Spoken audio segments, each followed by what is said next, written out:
ازيكم يا اصدقائي، عاملين ايه؟ يا رب تكونوا بخير. في الفيديو ده بنكمل القصه بتاعه الباينوميال ديستريبيوشن. فاكر الفرق بين الجيومتريك ديستريبيوشن والباينوميال ديستريبيوشن؟ افكرك بيه. بص، الجيومتريك ديستريبيوشن ده كان ايه القصه بتاعته؟ ان انت بتعمل نمبر اوف ترايلز بس انفينيتي، يعني انت عمال تجرب في المحاولات، عمال تجرب لحد ما تحقق السكسسفول اللي انا عايزه منك او التارجت اللي انا عايزه منك. انما النهارده بقى في الفيديو دوت في الباينوميال، لا، انا مديك توتال ترايلز هتقف عندهم، كده كده هتكمل الترايلز بتاعتك، بس انت هتنجح جواهم عدد من المرات. يعني ممكن تنجح في المحاوله الرابعه، في المحاوله الخامسه، في المحاوله السادسه، بس انا قايل لك ان التوتال ترايلز بتاعتك ممكن يبقوا 10، ممكن يبقوا 20، بس انت كده كده هتكملهم لحد ما توصل للترايل بتاعتك. بس بعد ما توصل له كده كده هتكمل النمبر اوف ترايلز. تعالى نشوف الرولز بتاعت الباينوميال ديستريبيوشن. اتفرج على الفيديو بتاعت الجيومتريك ديستريبيوشن كويس قوي قبل ما تبدا في الفيديو بتاع الباينوميال ديستريبيوشن. دلوقتي القصه بتاعت الباينوميال ديستريبيوشن دوت في حاجه هنستخدمها. الحاجه ديت احنا كنا عاملينها في الكورس التاسيسي، لازم تكون تتفرج عليه الاول علشان تساعدك في القصه ديت اللي هي ان سي ار. مبدئيا كده حرف السي ده احنا كنا شرحناه بالتفصيل، وده بيتكتب على الكالكوليتور. ازاي تكتب على الكالكوليتور 5 سي 4 او 5 سي 2 او 5 سي 3؟ بص بتتكتب كده، بنعمل 5 شيفت ديفايدد وبنكتب الرقم اللي احنا عايزينه 3 او 2 او 1. كده الكالكوليتور فهمت ان انت عايز تكتب 5 سي 3. طب لو انت عايز تعملها مالتبلاي نمبر، يعني عايز تعملها مالتبلاي مثلا 4 باور 2، لازم تعمل مالتبلاي الاول وبعد كده تفتح براكت وتدوس 4 باور 2 علشان المساله تطلع معاك مظبوطه. انما لو انا ما كنتش كتبت المالتبلاي ديت، يعني بص لو ما كتبتش مالتبلاي الكالكوليتور هتديني ايرور. الموضوع ده مشروح بالتفصيل في فيديو لوحده في البيزكس سكيلز بتاعتنا، تمام؟ وهنعمل دي مالتبلاي، فكده الايه الموضوع هيطلع. راجع على فيديو البيزكس سكيلز علشان تعرف القصه بتاعت الكالكوليتور في السي والبي، تمام؟ طيب ايه القصه بقى بتاعت الباينوميال؟ الباينوميال دلوقتي احنا عاملين لها سيمبل، فدلوقتي احنا معانا الاكس بي دوت يعني باينوميال. حلو قوي. هنا بقى مديني الان والاس. الاس دوت زي الجيومتريك بالظبط، الاس دوت اللي هو الايه؟ السكسس. جميل. امال الان دي مين بقى؟ ده التوتال نمبرز اوف ترايلز، يعني انت المحاولات بتاعتك دي التوتال بتاعها كام؟ هو هيكون محددها لك هنا بالان. علشان ننجح احنا بقى في المحاوله الثانيه، في المحاوله الثالثه، في المحاوله الرابعه، محتاجين رول. الرول ده بيقول لك ايه؟ ان احنا نستخدم ان سي ار. الار ديت تعالوا ندي مثال. قول دلوقتي ان احنا هنلعب اللعبه ديت، هنلعبها 10 مرات دوري. الدوري دوت فيه كام ماتش؟ فيه 30 ماتش، يبقى الان هنا ب 30. طب الار النمبر اوف سكسسفول، انت هتنجح كام مره؟ يعني هتكسب كام مره؟ انا بقول لك مثلا انت عايز تكسب 10. حلو قوي. يبقى هنا هنكتب 30 سي 10. الاس ده بقى احتمال اصلا المكسب عندك قد ايه؟ هو انت هتنجح 10 تكسب 10 مرات، بس احتمال اصلا ان انت تكسب الماتش قد ايه؟ لو انت فريق قوي مثلا زي الاهلي او الزمالك، فانت مثلا احتمال ان انت تكسب يبقى الاخطر ان انت تكسب. هنقول مثلا احتمال ان انت تكسب 80% 0.8، يبقى هنحط هنا مكان الاس 0.8 وهنحط هنا مكان الاس 0.8. هنا بقى هنعمل 30 ماينس 10 اللي هي النمبر اوف ترايلز ماينس العدد اللي انت عايزه. لو احنا عايزين الافريج او الاكسبكتيشن بنستخدم الرول دوت ان اس. طب لو احنا عايزين الفارينس بنعمل ان اس ملتبلاي 1 ماينس اس. مش هطول عليك، تعالى نبص على المسائل.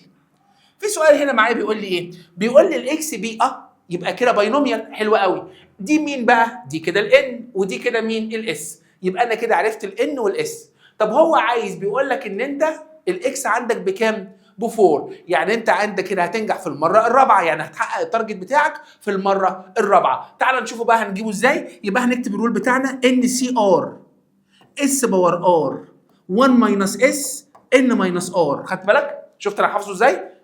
ان سي ار، هو الرول ده موجود في الامتحان ما تقلقش، بس انا حافظه. ان سي ار اس باور ار 1 ماينس اس ان ماينس ار. يلا نعوض. التوتال ترايلز هنا عندك بكام؟ ب 5. يبقى 5 سي. انت بقى هتنجح كام مره؟ 4 في المحاوله الرابعه. يبقى ان سي 4. الاس اللي عندي اللي هي 2 اوفر 3 باور الار اللي عندي اللي هي كانت ب 4. وبعد كده هنعمل 1 ماينس اس اللي هي 1 ماينس 2 اوفر 3 5 ماينس 4 اللي هي الان ماينس الار. تعالى بقى نحط دي على الكالكوليتر واحده واحده. 5 سي 4 يبقى 5 شيفت ديفايدد 4. انا كده كتبت 5 سي 4.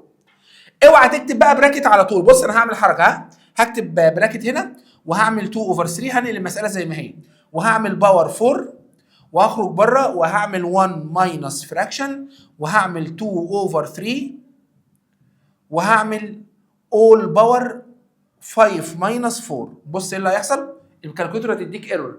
عارف ليه ادتني ايرور؟ عشان هنا بس ما حطيتش مالتبلاي. فانا هرجع هنا هحط بعد الان سي 4 دي بس هعمل مالتبلاي، هتظبط معايا. طلعت 80 اوفر 243 والحمد لله موجوده في اللي تشوز. تمام.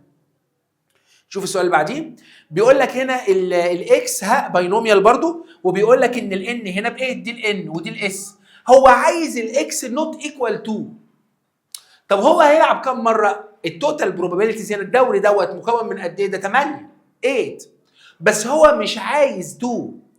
طب ما هو مش عايز 2 يبقى هو كده عايز 0، ممكن ما ينجحش خالص، وممكن 1 وممكن 3 وممكن 4 و5 و6 و7 و8. اجيب كل دول واعملهم بلس؟ صح، بس طويله جدا. امال اعمل ايه؟ اجيب ال2 اللي هو مش عايزها واعمل 1 ماينس. تعال نجيب ال2. ال2 هنا عندي هنجيبها ازاي؟ يبقى ان سي ار، بكتب لك الرول اهو، اس باور ار 1 ماينس اس ان ماينس ار.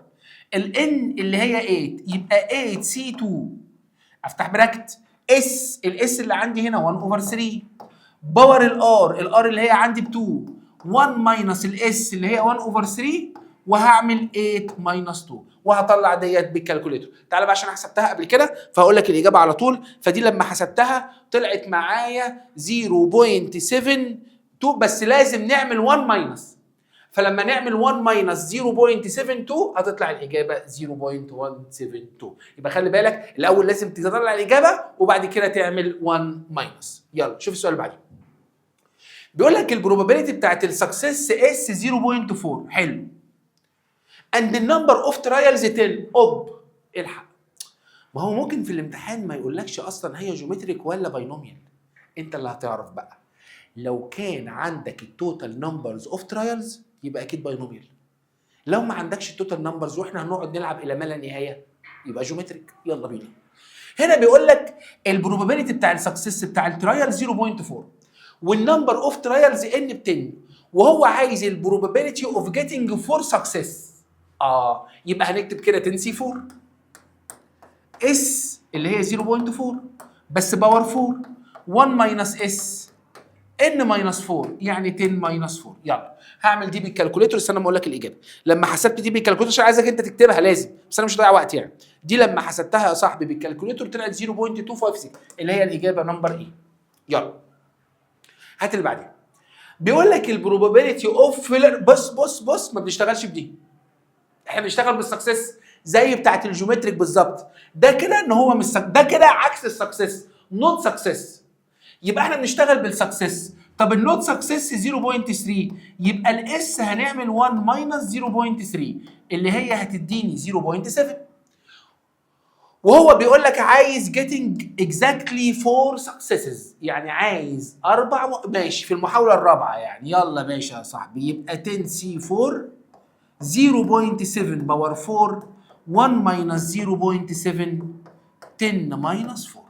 ودي حسبتها انا بالكالكوليتر. استنى اما اقول لك طلعت الاجابه بكام.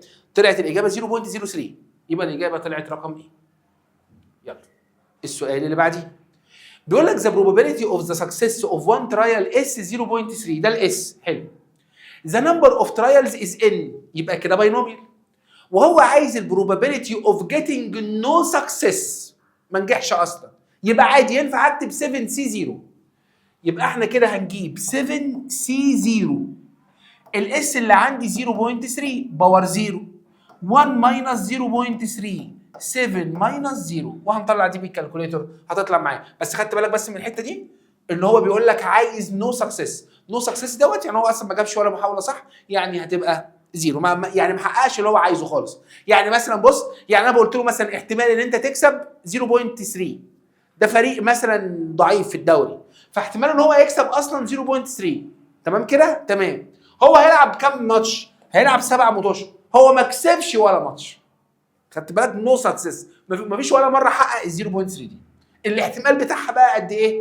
هو الاحتمال ده هيطلع بقى، فالاحتمال ده المفروض هيطلع كذا. تعال نحسبه. انا لما حسبت دوت طلع كام؟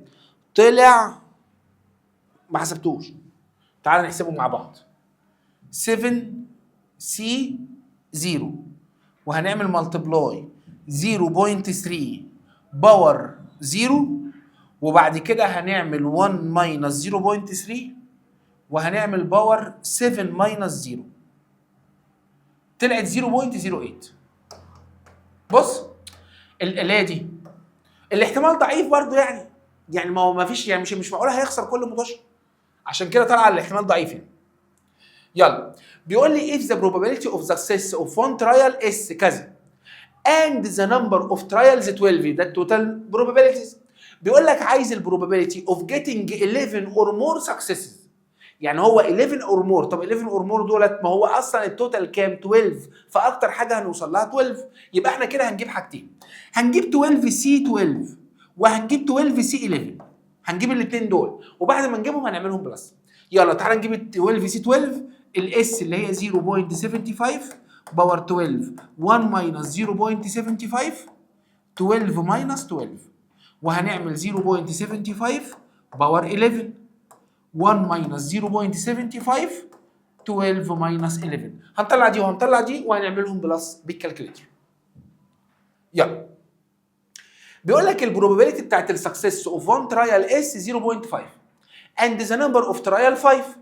عايز البروبابيلتي اوف getting 3 successes at least على الاقل 3. على الاقل يبقى ينفع اكتر، يعني ينفع اجيب 3 وينفع اجيب 4 صح وممكن اجيب 5 يبقى 3 و4 و5.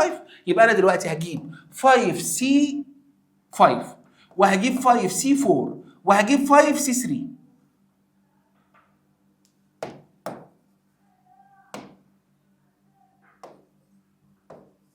ويلا بينا بقى هنعمل 5 سي 5. الاس اللي عندي 0.5 باور 5 1 ماينس 0.5 5 ماينس 5.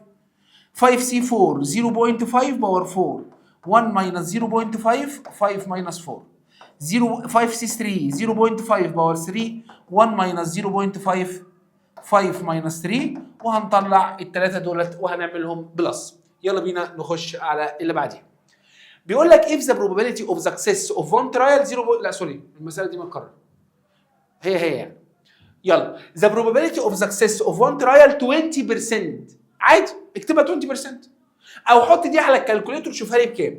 شوف لي ال 20% على الكالكوليتر بكام. ما بتعرفش تعمل برسنت؟ اتفرج على الفيديو بتاع السكيلز. ايه ده بس ازاي ما بتعرفش تعمل برسنت على الكالكوليتر؟ اكتب 20 شيفت اهي براكت اهو دي كده 20% طلعت 1 اوفر 5 او 0.2 يبقى دي هتبقى 0.2. حلو. وهو بيقول لك عايز البروبابيلتي اوف جيتنج 4 اور مور. 4 اور مور 4 اور مور يعني كده ال4 وال5 وال6 وال7 بس انا وهو قايل لك ان النمبر اوف ترايلز 20 ده كتير قوي. لا طبعا مش هجيب له كل دول 4 اور مور يا عم. اجيب 4 و5 و6 لحد 20 واعملهم بلس؟ لا امال اعمل ايه؟ اجيب بقى ال1 وال2 وال3 وال0 واعملهم بلس بعض يطلع رقم اعمل 1 ماينس. يعني هتجيب لي انت 5 هما النمبر اوف ترايل كام؟ 20. هتجيب لي 20 سي هو عايز 4 اور مور يبقى اللي اقل 20 سي 3 و20 سي 2 و20 سي 1 و20 سي 0 وهتكمل بقى طبعا 0.2 باور 3 1 ماينس 0.2 20 ماينس 3. دي اول واحده ودي ثاني واحده ودي ثالث واحده ودي رابع واحده. هنعمل كل دول بلس بعض هيطلع رقم. هنعمل 1 ماينس الرقم ده تديني الاجابه. حاسس ولا ايه ولا مش فاهمني ولا الموضوع صعب ولا انا مش عارف؟ يلا بيقول لك if the probability of success 90% لسه عاملينها من شويه هتطلع 0.9. عايز البروبابيلتي اوف سكسس اوف at least 1 على الاقل 1. طيب ماشي بس على الاقل 1 بس هو بيقول لك ان هو لعب كام مره بقى؟ 3 يبقى الام هنا ب 3 حلو قوي بس هو بيقول لك على الاقل واحده على الاقل واحده يبقى هنجيب ال1 وال2 وال3 ونعملهم بلس او ممكن نجيب الزيرو ونعمل 1 ماينس الاثنين يمشوا. انا شايف ان احنا نجيب الزيرو احسن يعني نجيب 3 سي 0 0.9 باور 0 1 ماينس 0.9 3 ماينس 0 ونعمل 1 ماينس هتطلع لو مش عاجباك خلاص احسب ال1 وال2 وال3 واعملهم بلس، الاثنين يمشوا معاك مفيش مشكله. بيقول لك الاكسبيرمنت اوف ثرو ا ريجولار كوين اون ا جراوند 4 تايمز، هيرمي الكوين دي 4 مرات، يبقى ده التوتال بقى الان. بيقول لك عايز البروبابيلتي ان هو يطلع له الهيد 3 تايمز، يطلع له الهيد 3 مرات من الاربعه اللي هو عايزه. ماشي خلاص، يبقى هنجيب له 4 سي 3، يبقى 4 سي 3. بس عندنا مشكله بقى، الاس بكام؟ هو ما قالكش بس انت عارف. مش دي اصلا كوين؟ الهيد البروبابيلتي بتاع الهيد ده قد ايه؟ 1 اوفر 2، يبقى نحط هنا 1 اوفر 2 باور 3، 1 ماينس 1 اوفر 2، وهنعمل 4 ماينس 3. يلا حط دي على الكالكوليتور، اوعى تنسى الملتبلاي اللي بتوين 4 سي 3 وبقيه الارقام. السؤال اللي بعده، يلا. بيقول لك رمينا الدايس ديت 4 مرات، حلو، وبيقول لك عايز البروبابيلتي اوف جيتنج نمبر مور ذان 5، بس مور ذان هاف النمبر اوف ترايلز. طيب مبدئيا كده هو هيرميها كام مره؟ 4 مرات، عايز اكتر من نص العدد. يعني بيقول لك بص، بيقول لك ايه؟ مور ذان الهاف نمبر اوف ترايلز، يبقى احنا كده هنجيب 4 سي 3 و4 سي 4، ده مبدئيا كده 4 سي 3 و4 سي 4 دول اللي انا محتاجهم. طب البروبابيلتي بقى ذات نفسه، هو بيقول لك ان يطلع لك نمبر مور ذان 5. مين الرقم اللي مور ذان 5 في الدايس؟ ال6. البروبابيلتي بتاع ال6 قد ايه؟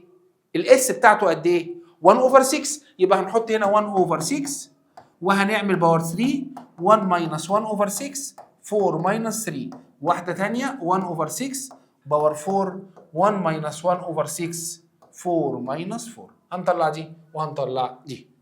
السؤال اللي بعديه حلو ده، بيقول لك ده السؤال ده ممكن نحله باللوجيك كده بالمنطق. بيقول لك رولد الريجولار دايس 100 تايمز، رميتها 100 مره، طلع لها نمبر 2 ابيرز 10 تايمز، يعني هي لما رميتها 100 مره طلع لها نمبر 2 10 مرات. فبيسالك لو هي رميتها 30 مره هيطلع لها الدايس كم مره؟ هيطلع لها نمبر 2 كم مره؟ ما خلاص ال 100 طلعوا قد ايه؟ طلعوا 30، يبقى ال 30 هيطلعوا قد ايه؟ اكيد هيطلعوا 3. ايه ده؟ ما هي سهله. ال 100 طلع، يعني ال 100 دولت رقم 2 طلع 10، سوري طلع 10 مرات.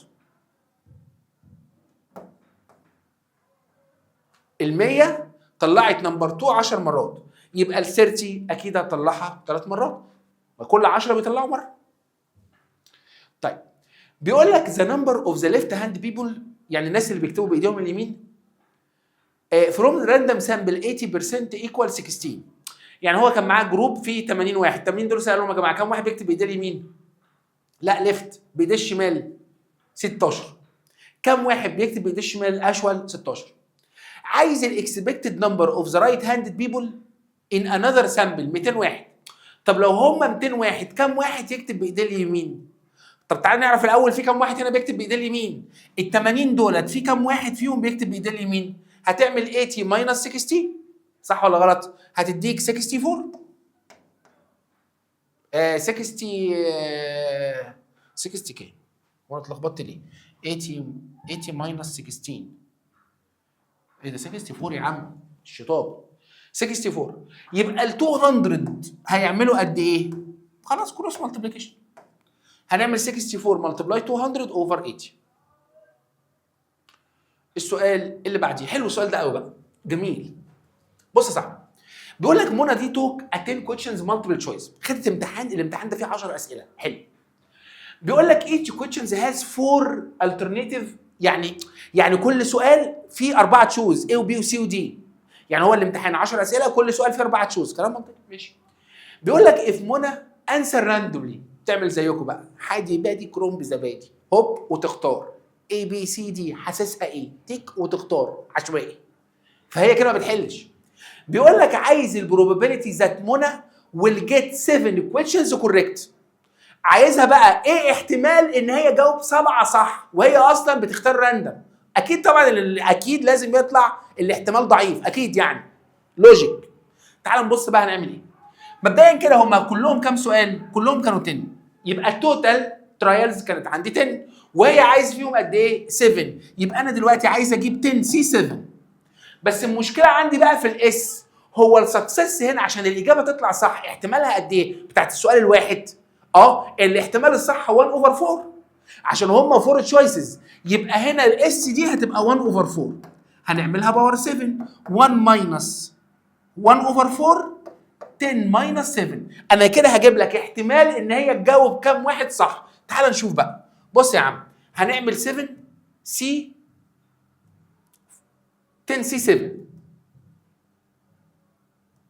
وهنعملها ملتبلاي 1 اوفر 4 باور 7 وهنعملها ملتبلاي 10 1 ماينس 1 اوفر 4 وهنعملها باور 10 ماينس 7 وطلعت الاجابه بوم. بص بقى طلعت كام؟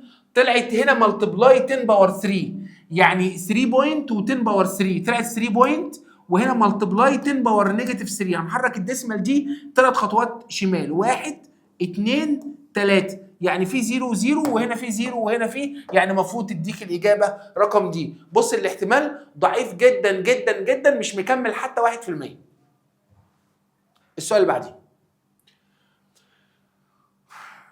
بيقول لك هاني is going to take 12 questions زي نفس القصه بقى، وقال لك بس هنا بقى المره دي بيقول لك ان هو الامتحان كان 5 تشوز، اللي تشوز الواحد كان فيه 5 اختيارات يعني السؤال الواحد 5 تشوز، يبقى الاس كده 1 اوفر 5. الموضوع بقى انتشر في المدرسه كله بيجرب. طيب هو هنا بيقول لك هاني بقى انسر كام سؤال بقى يا عم؟ هو اصلا كانوا 12 سؤال عايز يحل 11 صح. ده قادر 11 صح براندم اكيد رقم قليل طبعا. طيب هم اصلا ال 12 يبقى سي 11 الاس دي 1 اوفر 5 باور 11 1 ماينس اس اللي هي 1 اوفر 5 12 ماينس 11. طيب ممكن نجرب دي بالكالكوليتر ونجرب كل واحده من التشوز بس هي مش محتاجه يعني 12 سي 11 يبقى دي غلط. طيب 1 اوفر 5 دي اللي هي 0.2 هتطلع 0.2 باور 11 يبقى دي غلط ودي غلط. خلاص يبقى هي دي هي 0.2 باور 11. تمام؟ يلا شوف السؤال ده بيقول لك البلاير دوت وين 75%. ماشي 75% دي يعني 0.75 ده الاس. بيقول لك عايز البروبابيلتي هي وين 3 ماتشز اوت اوف نيكست 5 ماتشز. ماشي يبقى هو يلعب 5 يبقى دي سهله دي يبقى دي 5 سي 3 على طول. 5 سي 3 0.75 باور 3 1 ماينس 0.75 5 ماينس 3. حلو. هنا بقى مديني باينوميال وقايل لي انه اس هنا معانا الان وهنا معانا الاس وهو عايز الاكسبكتيشن. فاكر الاكسبكتيشن في الباينوميال كان عامل ازاي؟ كان الرول بتاعه ان اس فهنعمل 10 ملتبلاي 0.36 بس كده هتطلع 3.6. طيب لو هو عايز الفارينس الرول بتاع الفارينس ان اس 1 ماينس اس ده الرول بتاعه. طب الان اس هنعمل دول ملتبلاي الاول يبقى 8 ملتبلاي 0.4 وهنعمل 1 ماينس الاس اللي هي 0.4 وهتطلع دي بالكالكوليتر يبقى انت كده جبت الفارينس. يبقى الرول الفارينس ان اس 1 ماينس اس. السؤال اللي بعده بيقول لك دي باينوميال برضو بس هو عايز الستاندرد ديفيشن يبقى انت لازم تحسب الفارينس صح. يبقى انت الاول هتحسب الان اس 1 ماينس اس بس الانسر اللي يطلع من هنا ده كده السيجما سكوير.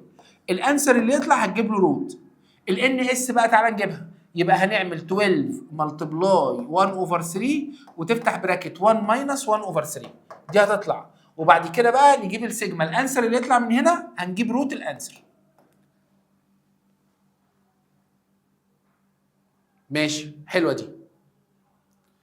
بيقول لك الاكس عباره عن الان اس والاكسبكتيشن طلع 8. ثانيه واحده يعني الان اس طلع ب 8 وبيقول لك ان الفارينس طلع ب 20 اوفر 3.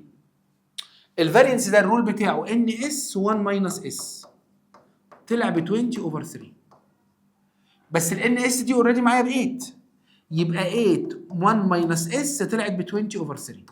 ممكن نعمل دي على الكالكوليتور شيفت سولف عشان نعرف الاس بكام؟ يبقى 8 1 ماينس الفا اكس اقفل البراكت الفا ايكوال 20 اوفر 3 وهندي دي شيفت سولف. الانسر ايكوال طلعت 1 اوفر 6. استنى، يبقى الاس طلعت 1 اوفر 6، يبقى الان ملتبلاي 1 اوفر 6 طلعت ب 8. نعمل شيفت سولف تاني او ممكن نعمل ديفايدد، ممكن نعمل 8 ديفايدد 1 اوفر 6 هتطلع بالكالكوليتور 48.